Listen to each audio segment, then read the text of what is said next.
Okay, we should be live now. Okay, guys, good afternoon and welcome to Interac Express. I'm your host, Brian, and today our guest is. Hello. Hello, my name is Hi, Bianca. Bianca. Welcome. Thank you. Okay, so today we're live streaming about Interac, and I'm living and working here in Japan. And our main topic today is various locations. People ask us all the time, where am I going to be placed? Where am I going to be teaching?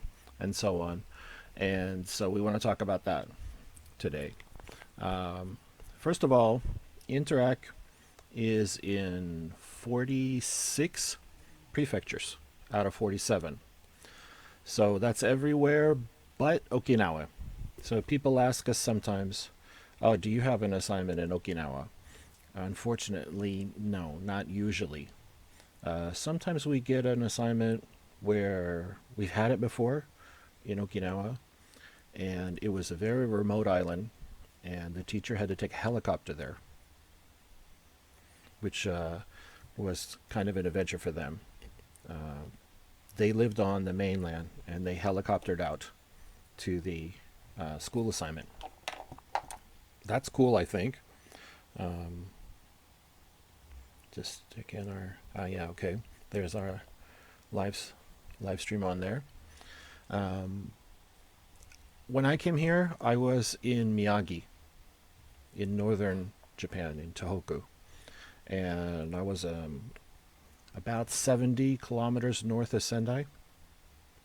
And if you know where Sendai is, it's one of the largest cities in the north part of Japan. And yeah, I was there for a year in the countryside and then 2 years in Sendai, teaching in senior high schools. So I had a great time there. Recommend Miyagi. I recommend Sendai. Any of the six prefectures in the north are all great. And how about you? Where have you been? Where do you like?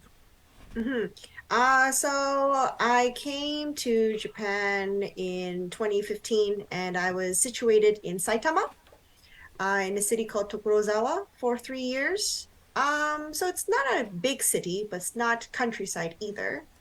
It was really nice. It was close to Tokyo. I think it was 30 minutes away by train. So I could experience that big, vibrant city life as well on the weekends. And for a while, I moved around. I lived in in Kanagawa area for a year. I lived in Niigata for a little bit. I also lived in Hokkaido for 9 months. So I did travel a bit around Japan and yeah, lived in various What's your places favorite as of all well. those locations? I'd say Hokkaido. Mm-hmm. Um, I'm from Canada and I really like winters. I love snow as well. Yeah. And so there were a lot of winter activities. Yeah, there I could enjoy skiing for one, and other very unique Hokkaido things like the snow festival. Mm-hmm. Actually, I was very lucky to go to the one before COVID actually hit. So that was the last one, pre-COVID, which was really, really interesting. And Didn't they have one yeah, last year? traveling around Hokkaido. They did, but They did. I managed to go to the only one, yeah, Oh, so before they missed COVID. 1 year or 2 years? That's a good question. I actually haven't really been following up with the Snow Festival much. That's all right. Yeah. I'm sure they'll have it again soon, or maybe even this year. Yeah. Yeah. I'm from Southern California, and I was born in a desert, and snow is really alien to me. It's like a strange environment. And when I was in Miyagi, there was uh, Mount Kurikoma, which is Mm. directly like in the middle of the flow that comes from Russia across the ocean. And it goes over the mountain and it deposits all the snow right in the valley where I was living. Ah. And, it was up to my knee. And I'd never seen anything like that. Like, Oh, okay. it's fascinating. and terrifying and very cold. So I'd say if you're from a warm area, Hmm. you probably want to go south. Hmm. Like you probably want to go to like somewhere like Nagoya Hmm. or Osaka or Hiroshima or Kyushu. Kyushu would be great. It doesn't snow so much there. Hmm. And if you're Canadian or from the north, you like snow, then go to Tohoku, go to Hmm. Miyagi, go to Hmm. Hokkaido. There's plenty of Hmm. places where we have snow, and That's especially right. even some places in like in Kanto area, Mm. Toyama, Hmm. Niigata, Tochigi, Hmm. even some parts of Ibaragi have snow. Hmm. Yeah, we can. Yeah. If you're interested in a job as an ALT, we can basically match you with the kind of area you want to be in, as far as snow or no snow, beach or no beach, Hmm. mountain or no mountain. I think we could do that much.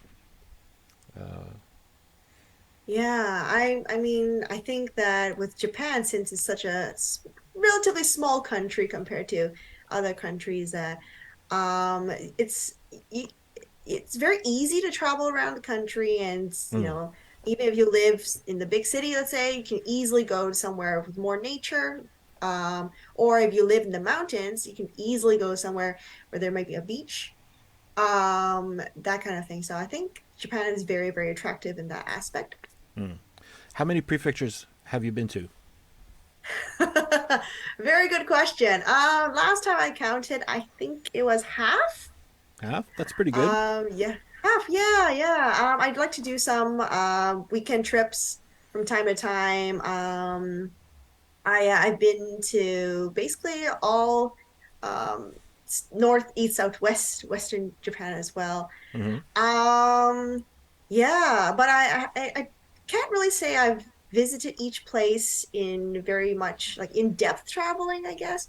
I Right? can say that I've been there for like a few days and I know like the major sites, but I wouldn't be able to, guide anyone around those places. Sure. I think Hmm. that's pretty common. A lot of people go Hmm. to places for a weekend or something, and they know it, but they're not local like that. Yeah. Hmm. Yeah, I've been to 26, I think, when I counted them. Oh, nice. Yeah, it's about the same. Okay. Yeah. I've never been to Did you have, Shikoku, yeah. Oh, Shikoku okay. Island. Oh no, I was gonna ask you if you had a favorite place you went to. It's funny because I really liked Sapporo, and I really liked Okay. Morioka, and I really liked Sendai, Mm. and I really liked Kanazawa, and I Mm. really liked Fukuoka and Okay. Hiroshima. So Oh. I think each area has, something to offer. Hmm. Yeah, if you get an Yeah. assignment in one place and you think that's not what I was thinking about, you'll still find something you'll love, I think, Hmm. wherever we have a location. I was gonna mention, you said Japan's a relatively small country. Mm. There's something weird with my mic. Oh, okay. There's a lag. Sorry. That's okay. So if you take a map of Japan and Mm. you overlay it over Europe, down by Kyushu will Uh-huh. be where Spain is, right? And then it goes up Ah. long like this, and up Hmm. where Hokkaido is will be up by the upper end of Sweden. Mm. So that's really long. I mean, that's like 4 or 5 hours flight from Spain to Hmm. Sweden, right? It's pretty long. If you put it over the United States, Hmm. Kyushu would be down by Florida, Hmm. and Hokkaido would be up by Canada. Hmm. So it's a length of a whole continent, right? But Hmm. very narrow, right? That's right. Yeah, it's interesting because there's a lot of ways to get around. You can get around just about anywhere. Yeah. Hmm. So they were talking about the locations that we have coming up in 2023. Where do you think that we're going to have a lot of places open for people? Oh, that's a good question. I'd say the Kansai area and the Kanto areas Hmm. definitely have a lot more openings. Yeah. Yeah, I think so too. Mhm. Yep. Yeah, I'm hearing that there's going to be a lot in like the northern Kanto areas, like Mm, Ibaraki, Tochigi, Gunma, places like that. Also, like the Yamanashi, Toyama, Niigata, Nagano areas, mhm. right? Yeah, Yeah, I that's think it's right. going to be interesting for people. Hmm. Yeah, I think when a lot of people think about Japan, think, Tokyo or like just, city, maybe even Saitama, Kanagawa areas, but there's still a lot more to offer in other parts of Japan, as you mentioned before, Brian. Yeah, And definitely. in Kansai area as well, right? Like Osaka is still a pretty nice city, if you like city life. Kyoto, Kobe, Wakayama. Wakayama is kind of like a gem. If you like a mix between nature and a small city, Hmm, I think that'd be a good match. Mhm. right. Okay, so we have another topic to talk Hmm. about this week that I want to talk about is the income situation for Mhm. ALTs. Sure. And one of the things about Interac is that a couple of years ago, they changed their salary system. If you're not aware of how the salary systems work for ALTs, in a lot of companies in Japan, they would be paid during the months where they were working in schools. And there was something what was called proration. The salary was deducted the days of non-working period during holidays. So, there's some long holidays like summer holidays or winter holidays, spring break and stuff like that. So sometimes ALT could lose 2 weeks or 3 weeks of salary in a month. Well, that was causing a lot of like hardship, I think, for people. And what Interac did a few years ago was to standardize the payment system into 12 equal payments. And it's what they call the standard compensation system. So that the ALT's income will be stabilized every month, right? You can see more about that on our website. If you go to our website and you look under the About the Job tab, let me see if I can bring this up for you here. Um, see if I can bring it up. Just a second. And I'll see if I can get this in here for you to look at. Okay, so here's our page. And if you come to our page, I'm trying to get the thing to go down. All right. So if you come to our page, you can see the job description right here and go into that. And it's a salary and job description for English teachers. And come down a bit.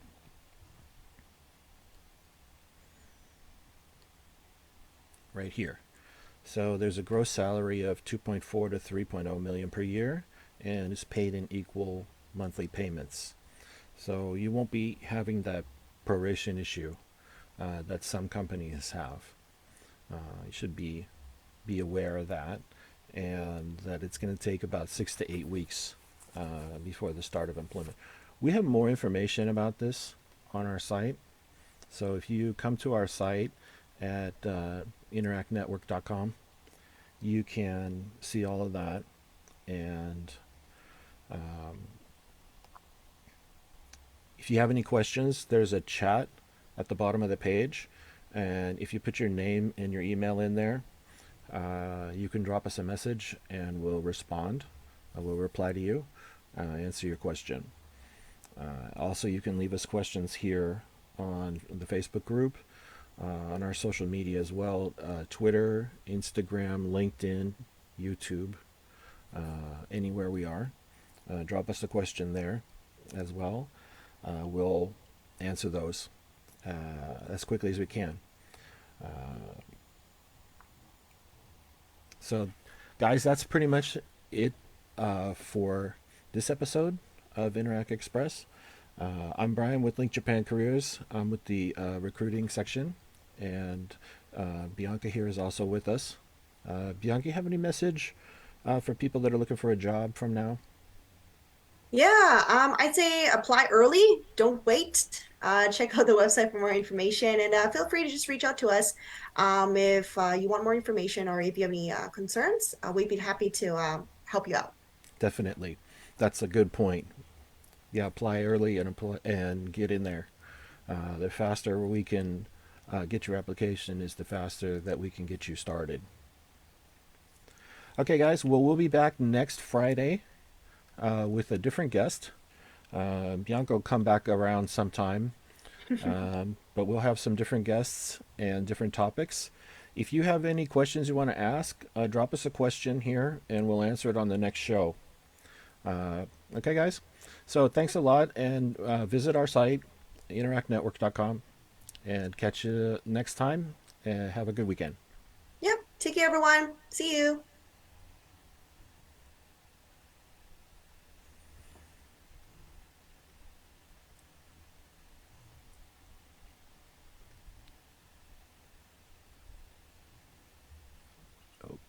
Okay.